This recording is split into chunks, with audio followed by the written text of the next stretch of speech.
This is Andy Purewal for Boxing Social in association with Betfred, and I'm delighted to be joined by trainer Jamie Moore. Jamie, how are you doing? Andy, how are you, mate? I'm okay, thanks. How are you? Yeah, I'm all good, mate, all good. In and amongst the madness that is going on in the world at the minute. What do you make of how everything's been going? Um, just, just madness, isn't it, mate? I think we've obviously never known anything like it, and everyone's struggling to sort of find a way to deal with it or deal with it in the right way. And I think this is I think early on people thought that it was going to be one of them things where it sort of gets blown out of proportion and it's not really as serious as we think it is. And then slowly but surely people are realising that it is very serious, and a lot of people are probably realising that a little bit too late. So it's scary times, mate. I mean, I'm worried for obviously family members and elder people who live in my community and people who I know who are classed as the vulnerable type. But the more stories you read about, everyone's vulnerable to it. So it's just that they're more vulnerable because of the risks involved. But scary times. How's it impacted yourself and your day-to-day life? Well, last week on the Monday we was all in the gym. Monday evening, Nige got a bit of a temperature, which turned out to be nothing. But nonetheless, I just went, listen, that's it, lads. The gym's shut. Everyone go home.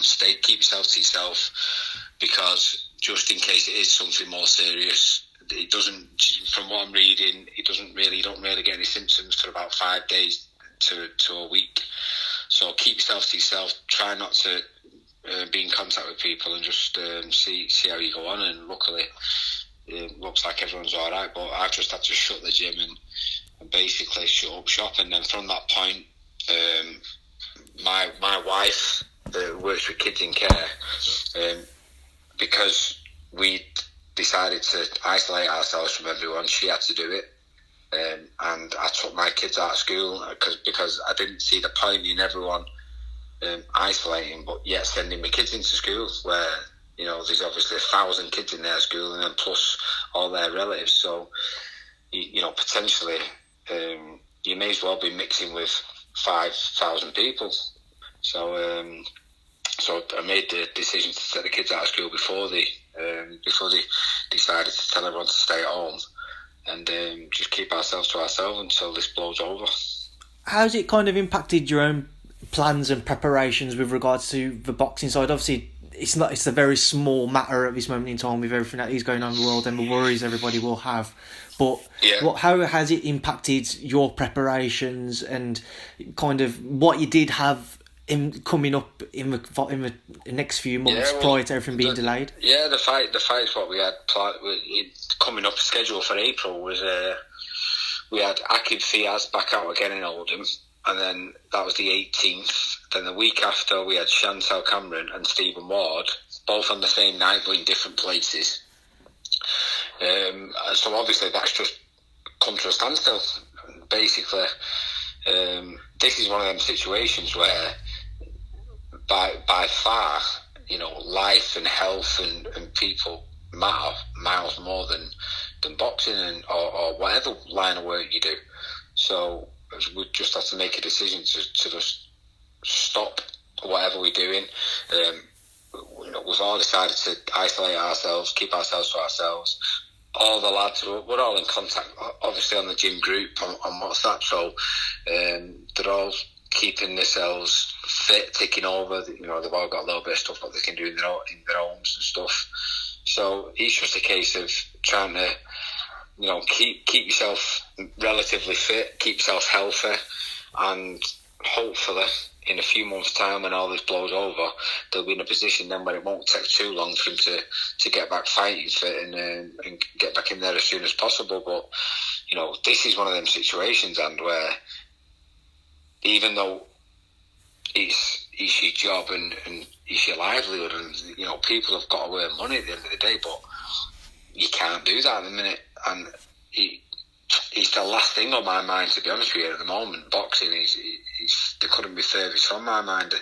I'm not even thinking about boxing. I'm just thinking about the health and well-being of the people who I know, my family and close friends, and obviously everyone else. I'm thinking about everyone else, because this is going to be one of those times in our life what we talk about for years and years to come.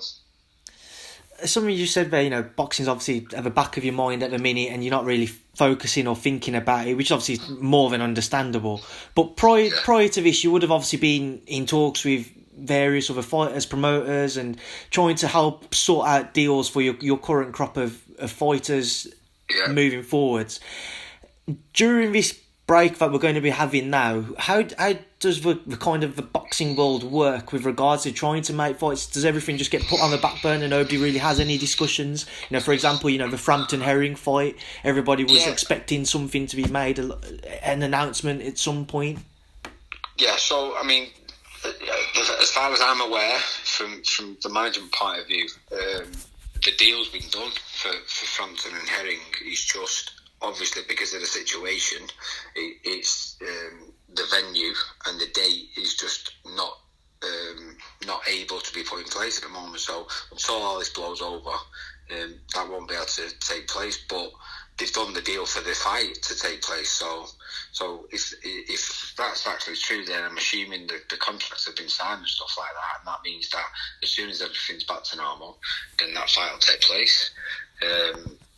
We was halfway to trying to make Jack Carroll a decent fight, and he's been sat around waiting for quite a while, and it's so frustrating for him. Just on the verge of hopefully getting him a decent fight, and one what can get his juices flowing, and then this comes along.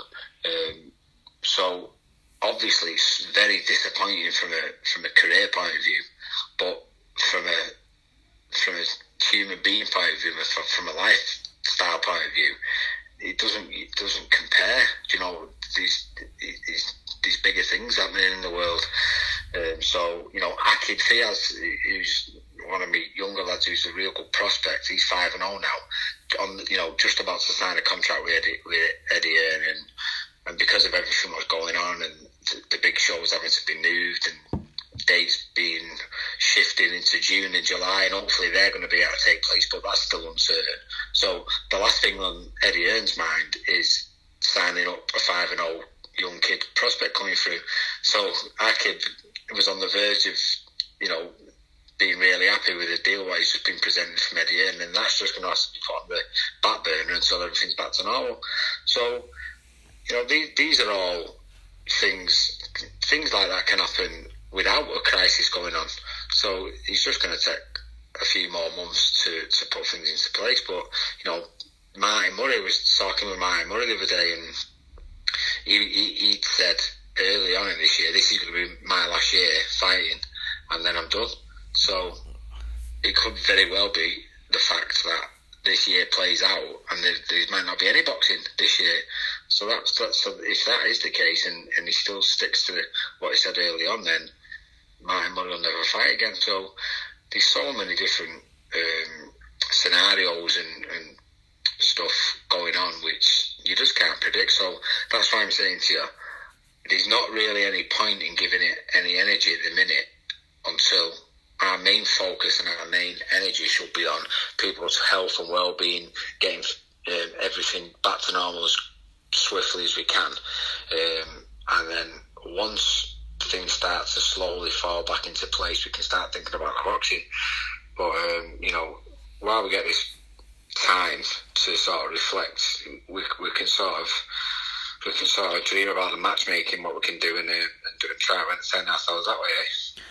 I mean, final thing on it before we do try to just move past everything that is going on. Contractually, for any fights that had been agreed, for example, just away from your guys, we had the White Povetkin fight recently announced, Usyk Chisora, Joshua Pulev, amongst many others fights. Canelo Saunders was very close to being announced. Yeah. If all those fights have obviously they've been signed off, how does it all change in the coming months? Is it still contractually, if they've been signed, they'll be expected to be honoured? Will it all change? Well, I think it all depends on the contract. So if there was a date and venue in place on the contract, then obviously that's void. But let's be honest, and if most fighters, I'd say 99% of fighters, will be just glad of a fight.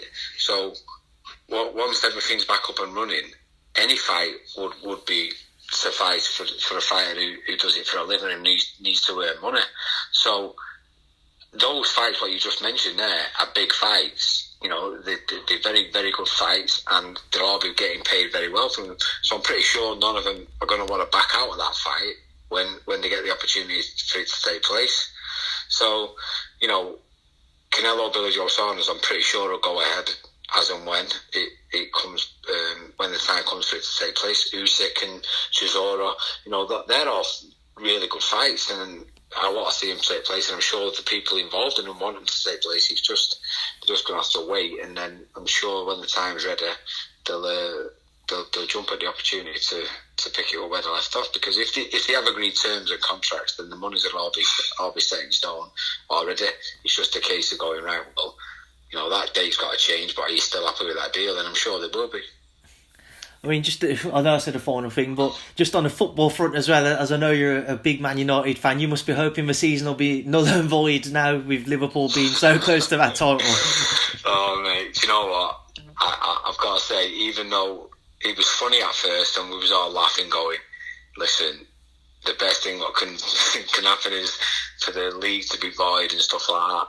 And it's not going to happen, is it? I think the fairest thing to do, and as much as I hate to say it, even though it's not officially won yet, it basically was. But the fairest thing to do is to pick up where the league left off. You know, I'd love. You know, I say I'd love. I think it'd be quite funny for it to cancel the league and start again next year. But the fairest thing to do. In all involved, you know, I wouldn't like it if it was United in their position.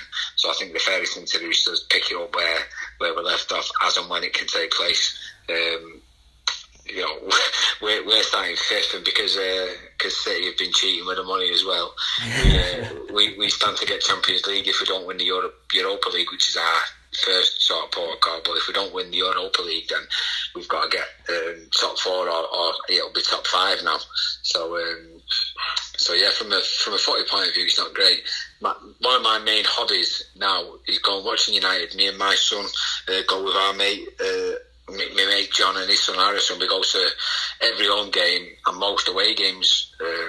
So it's our favourite thing to do at the minute. You know, definitely mine aside from boxing, and my son's number one favourite thing to do. So he's absolutely climbing the walls there. He's been watching the rerun of us beating City over and over again on Sky. So.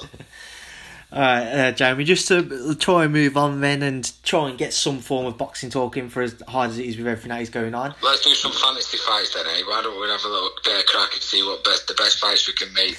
I don't think I'll be able to whip them off on the top of my head. I'd have to have a look through, but obviously let's just talk about some of your fighters for now. You mentioned Akib Fiaz being close to Eddie Hearn, and people not being close to Eddie Hearn, but being close to signing a deal with Eddie Hearn and Matt True. How long had that all been in the pipeline? Was it on the back of the Manchester show, I take it? Yeah, so what had happened was, I'd been telling Eddie for quite a while. Me and Steve would have both mentioned to him that he's a good fighter. You should really think about having a look at him, because I really rate him and I think he's going to go places. So he had said, listen, next time he comes to Manchester, he can have a slot on the show and I'll have a look at him and see. The first time he was in Manchester, Akib was sparring with Zelfa Barrett, and he got a bit of damage to his eye. He couldn't box on the undercard, so he was going to give him a slot on the undercard. He couldn't fulfill it. But it did promise him, listen, don't worry about it. Next time we're in Manchester, you can jump on it. So that was the first time he'd been able to box on a card. He always does really well with the tickets, so he did about 350 tickets for the show in Manchester. So obviously Eddie was happy with that, because it contributes towards the show and stuff. He covers his own wages and stuff like that. It creates a good atmosphere. So the last one is really, can you fight? And he put put a very good performance in, solid performance. He's only a 4-rounder, so it is difficult to look good against the journeyman. But yeah, I like what he's seen. And on the Monday morning, he sent Steve an email saying, "Listen, I really like the kid. Think he can do something." Offered him a 2-year deal. So you can imagine, Akib, he's 19 years old. You know, he's brand new to the pros, and for him to get offered a contract straight off the back of that, he was over the moon. So you can imagine the disappointment at the moment of it sort of not being fulfilled or happening. But it's just, I've explained to him, listen, it'll happen, don't worry about it. It's just once he gets all the stuff, what he's got to prioritise things now and get the biggest stuff out of the way, and as he comes down, he'll get to it eventually and it'll get sorted out. But he's a lovely kid. He speaks really well. You know, he's an intelligent lad. He can fight. He sells tickets. So he's a promoter's dream. And he's got a lot of experience under his belt for a novice in terms of, he's done a lot of sparring with Frampton. That's how he's actually ended up coming to me. Yeah, we used him for the Josh Warrington fight. I'd asked Nige Travis if he knew anybody from the amateurs who would stick it on Frampton and come and jump down his throat, and similar to what Josh Warrington would do, and keep that high tempo. And he brought this young kid down. He's only 18 at the time, and within a minute of the first round, I was like, Jesus Christ, this kid can fight. And Nige said, yeah, he wants to come with us when he goes pro. So I said, well, that won't be a problem. I'll take this kid around all day long. Yeah. So that was in the December, and then he turned pro in the February, and that was it.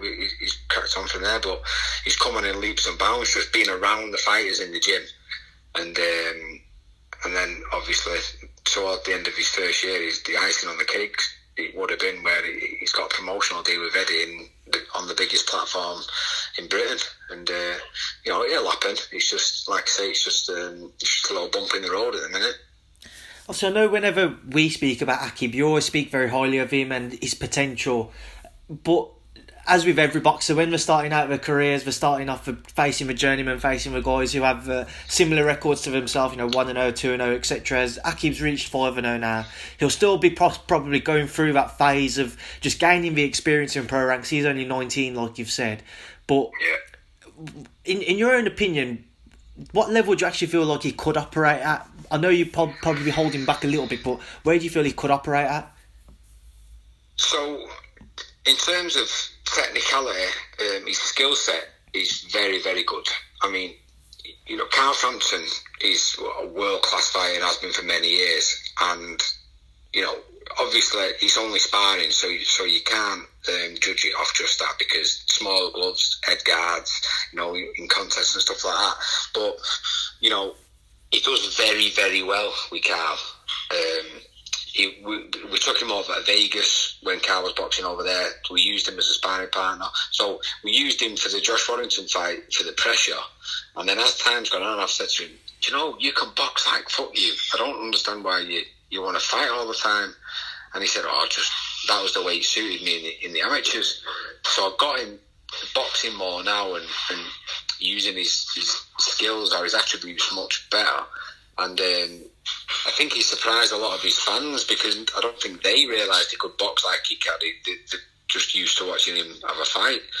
And so he's still developing. He's still sort of coming through and trying to find his true style. I keep saying to him, don't use your fighting style as your first style. That should be your last sort of protocol. If all else fails, then you just go, bite down on the gum shield and just have it with someone. But if you can make it easy, or if you can do it in an easier way, you should do it that way. So no, I do rate him. I do think he can go really far. I don't want to put loads of pressure on his shoulders, because I think that can sort of hinder the progression. But without a doubt, he can easily. He's easily good enough to be a British champion, and as long as he keeps progressing the way he is and keeps absorbing his stuff, keeps living the life he does, because he absolutely lives the life. He lives and breathes boxing. So if he keeps progressing the way he is doing, then there's no reason at all he can't go all the way. You know, it's very rare that I've seen a kid at his age and his stage with such a level-headedness about his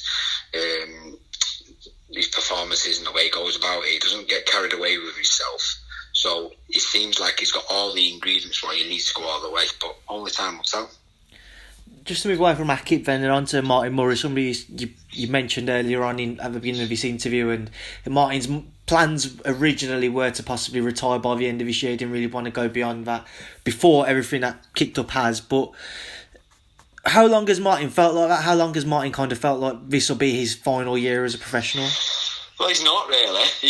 And the last few years, he's always just been sort of like, listen, I'm just going to enjoy it, play it by ear, take whatever fights come up, and putting no pressure on himself. So because of the situations from the past where he felt hard done by in world title fights, and he feels like he should have been a world champion, he was always chasing that world title. And I think he got to the stage where he's now going, do you know what? I'm not going to chase titles. I'm just going to enjoy boxing and actually competing and taking part. And then whatever comes up. And if not, I can't be disappointed then. So, you know, it's a great sort of attitude to have. And you can see it in his body language. He has enjoyed it more over the last 12 months. And then obviously this is one of them situations where it's disappointing for him. But, you know, I don't know whether it will be his last one. You know, he did say that earlier in the year, and I just sort of surmised and saying, well, if this year does play out and there is no boxing what takes part, then would that be the end? But he'd probably end up having a swan song once everything's back up and running. I mean, how does he kind of see, not just his career playing out, but what is his kind of his vision or his image of how his final farewell will be? Does he still have those ambitions of winning certain titles? What's he kind of looking at? Well, that's the point. He's not putting pressure on himself to talk about titles and stuff. So he's not chasing anything. And what he said is, what'll be, will be.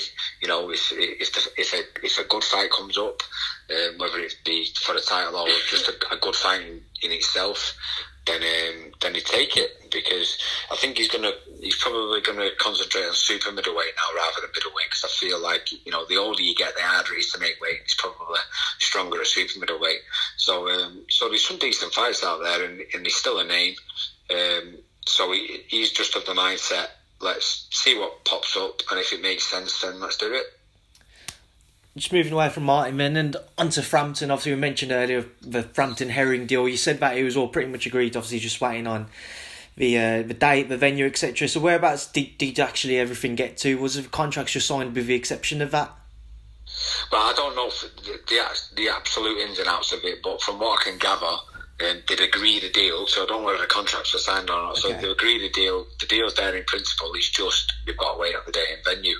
So yeah, the deal's done for the Herring fight. It's just as soon as it all blows over, we can crack on with it. So I've got to be honest, I like that fight for Carl. I think it's obviously it's not an easy fight, but stylistically, I think it's a good fight for Carl. He's never really struggled with southpaws. Herring's a well-rounded fighter. He can do a bit of everything, but he's not. You know, he's a relatively inexperienced at that level, and you know, he's ridiculously fit. You know, he's ex-Marine. He's in great shape. He always looks after himself. But I just like the fight for Carl. I think his style really, really gels, and I think he suits Carl. So I'm looking forward to it.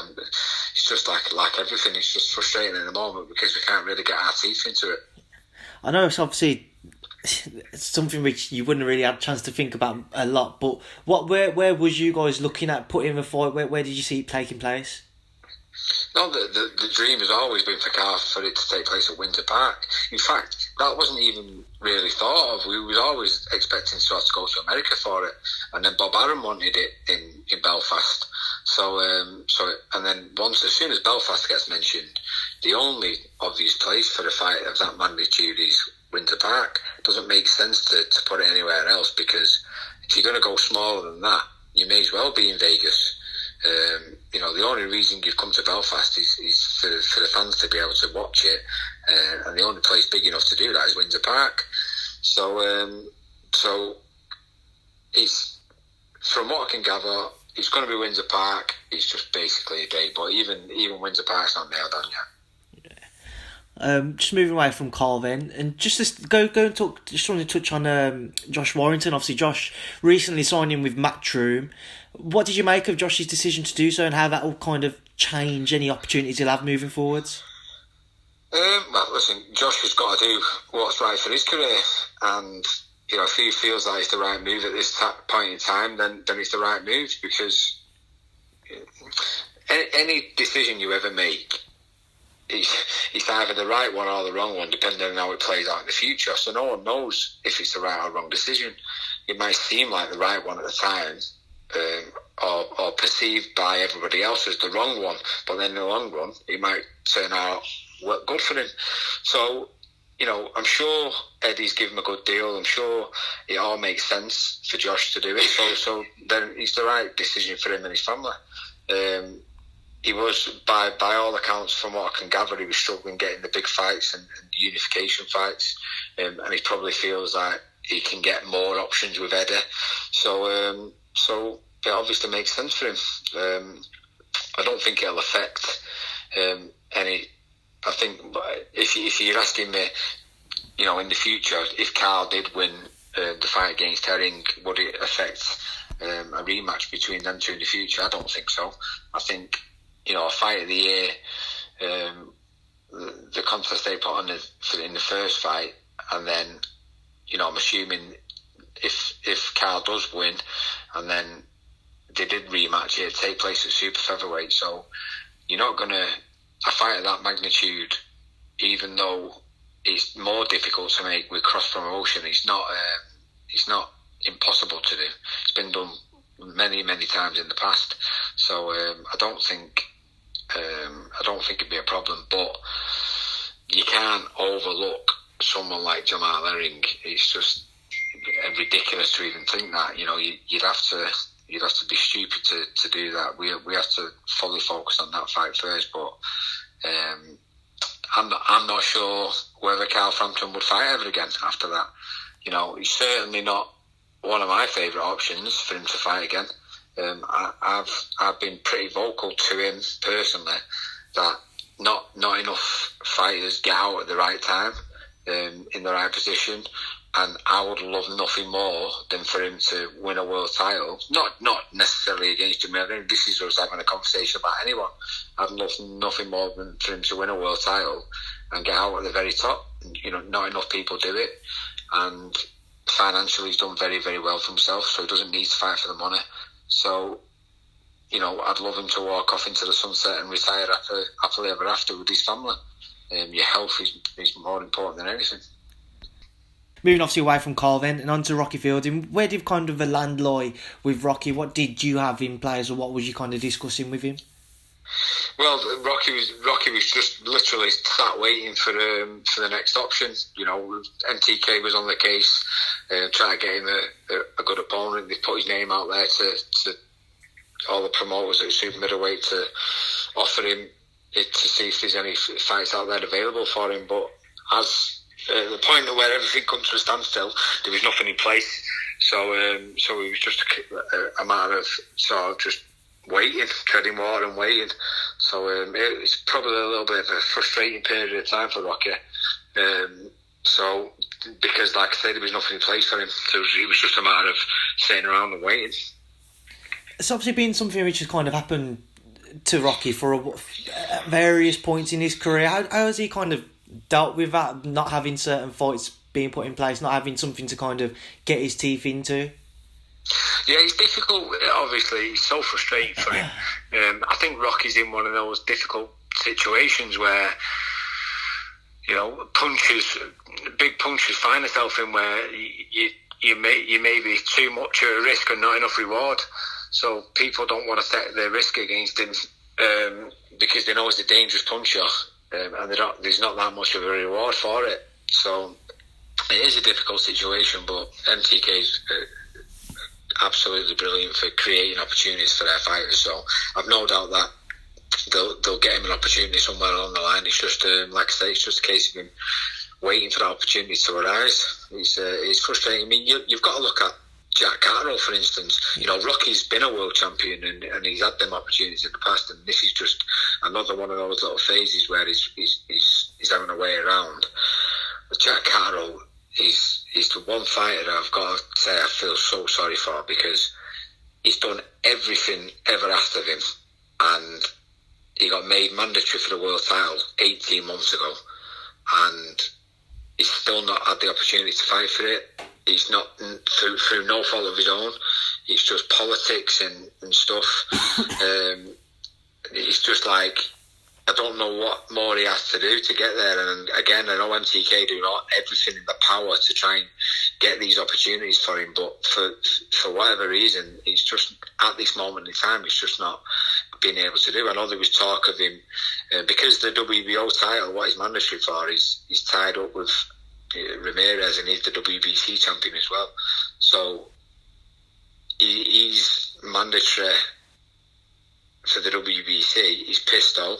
He decided to box pistol first. That got delayed because of the coronavirus in China. So it seems like these delays keep putting him back and back and back. Now they're talking about when eventually Ramirez does fight pistol, he'll go straight into a fight with Josh Taylor. So whether that can happen or not, I don't know. Whether the WBO will enforce Jack's mandatory or whether they'll allow him another one because it's another unification fight, I really don't know. So there was talking about maybe him fighting for the interim title, so he's not sat around. But that was at the point in time there was sort of discussing maybe those options, and then this happened. So we're no wiser at the minute, and you know, Jack's like everybody else. The world's come to a standstill, but for Jack, it seems like his world's come to a standstill. Really, you know, for the last 6 or maybe 12 months before that, in terms of progression.